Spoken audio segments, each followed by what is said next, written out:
Ang atong unang pagbasa naghisgot og pahulay kuyog sa Ginoo.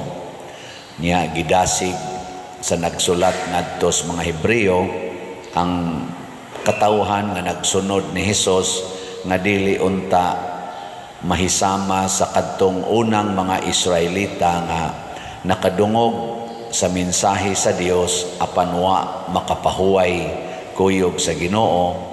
Kay igo raman silang naminaw pero wala mutuman. Lingiyay mong tupad ing na nakapahuway na ka. Ina ko no, na nakay pahuway.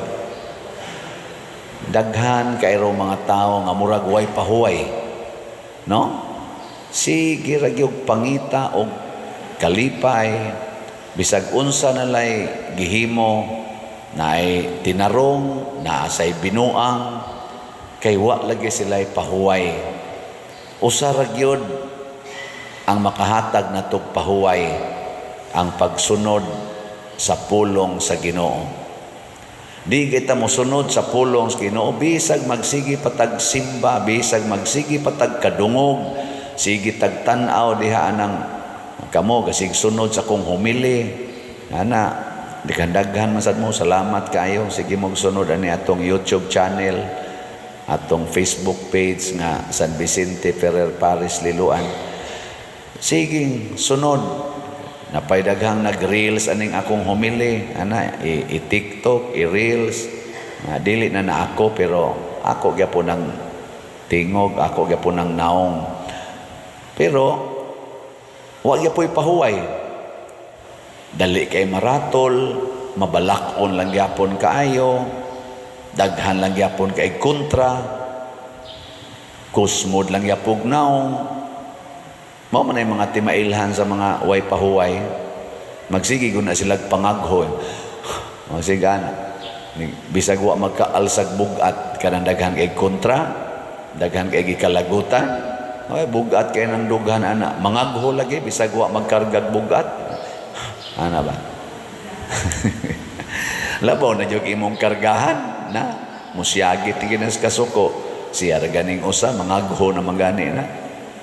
Pero kanang tao nga naay pahuway, kana bang tao ba nga malinaw ang iyang kasing-kasing, bisag purting bugata sa iyang kahimtang, sa iyang gipas-an nga problema o karga, di gina mangagho. Mag-smile ra na. Smile. Mao na nahitabo sa upat ka tao nga nag-alsa og paralitiko niya sa atong ebanghelyo. Wa sila kapuya pag-alsa, wa sad sila nagreklamo. Pagtan-aw nila kay ila untang dad-on nato ni Hesus, di man sila kasud kay porti mang daghanas tao. Wa gid sila yun.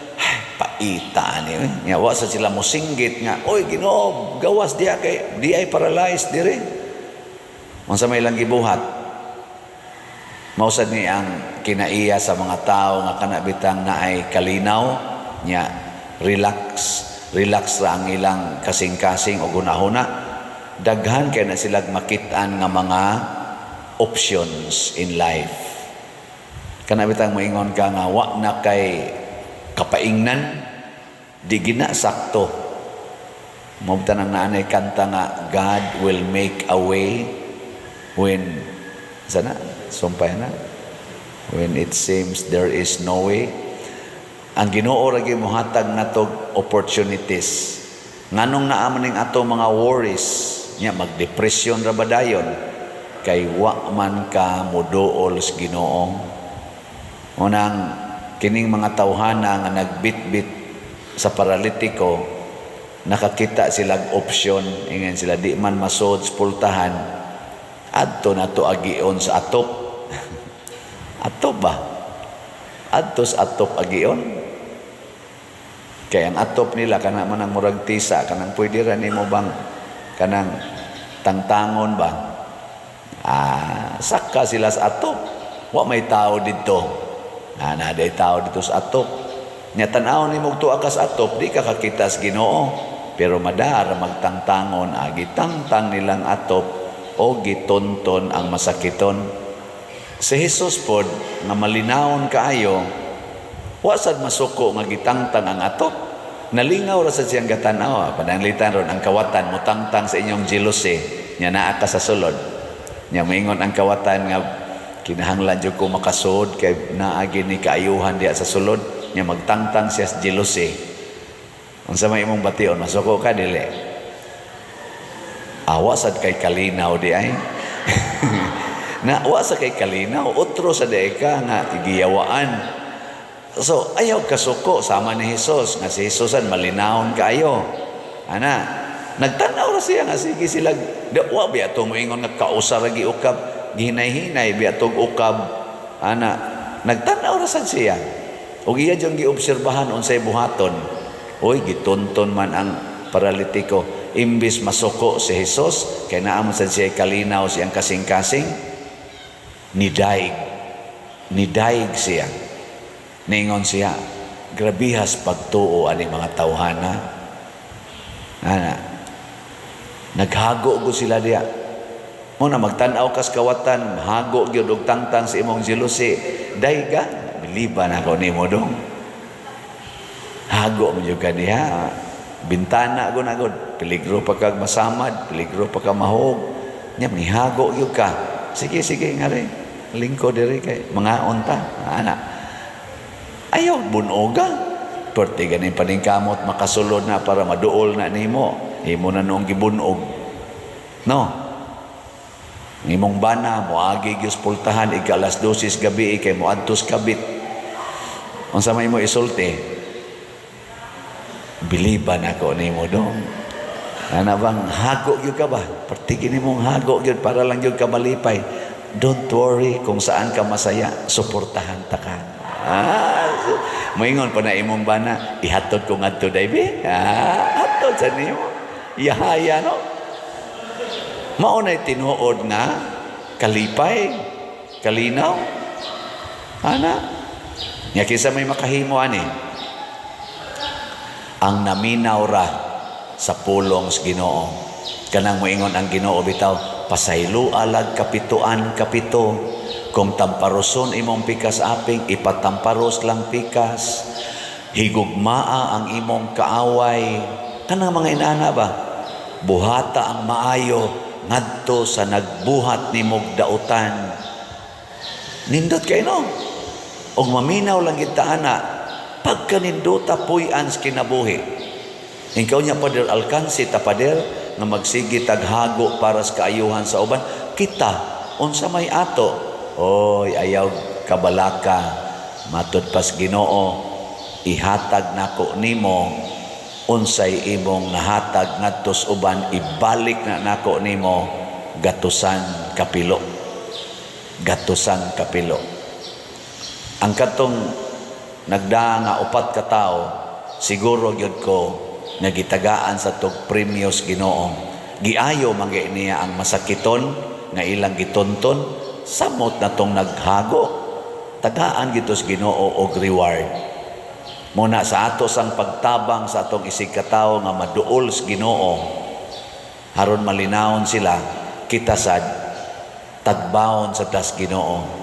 Kay kun atong napaduol ang tao ngadto sa Ginoo, labaw patang nahimong duol sa Ginoo. Matud pa ni Kristo, kinsa tong makadani og usa ka makasasala aron maghinulsol sa iyang mga sala, ako sang pasayloon ang tanan niyang mga sala. Muna ang unang gilitok ni Kristo diri, gipasaylo na ang imong mga sala. Unsa man gyud makahasol nato kana gyung sala. Unsa man gyud makapabug-at nato ang sala. Pasayloon na ginas Ginoo, nindot kay imong bation. Ako kapila na ko nagpakumpisal nga iniglingkod palang daan, gahilak na, gahilak. Dugay kay makasulti, may kayong ingnon, ni anhilang ka din ni aron mo hilak. Ayaw dito hilak ka dito sa layo.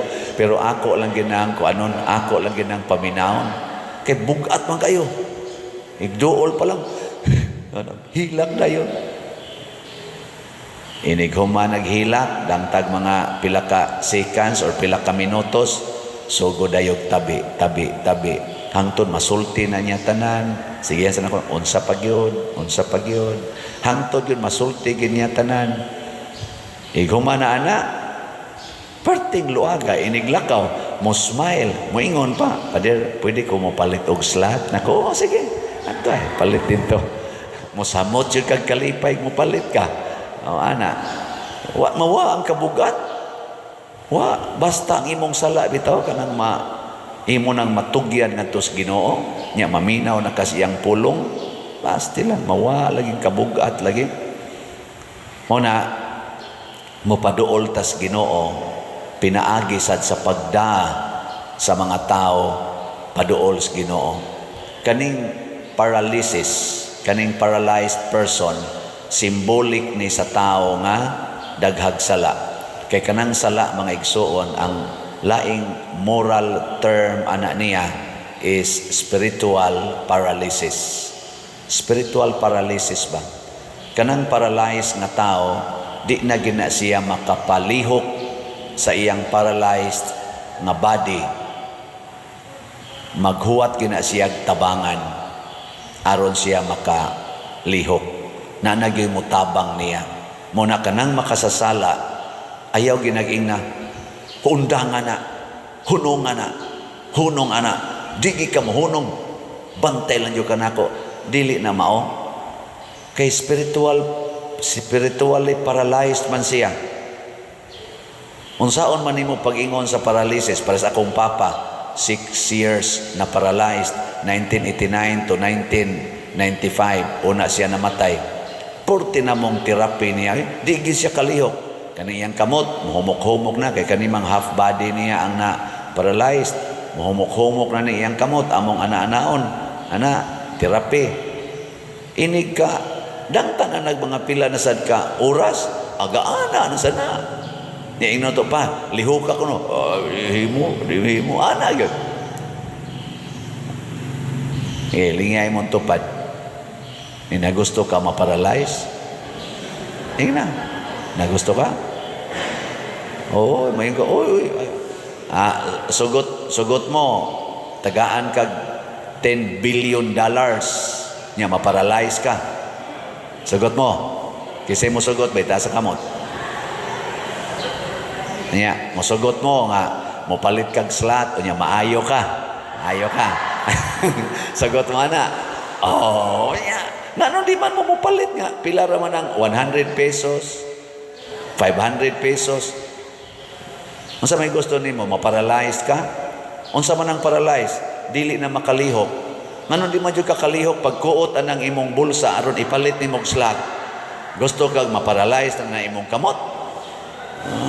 Ay, pila rin pagkuot, niya, ihatag dahil ngadto. Ana raman na agad. Sige mong tigom og millions. Niya, inyo dayong itukod og balay. Niya, masunog ra. Sayang.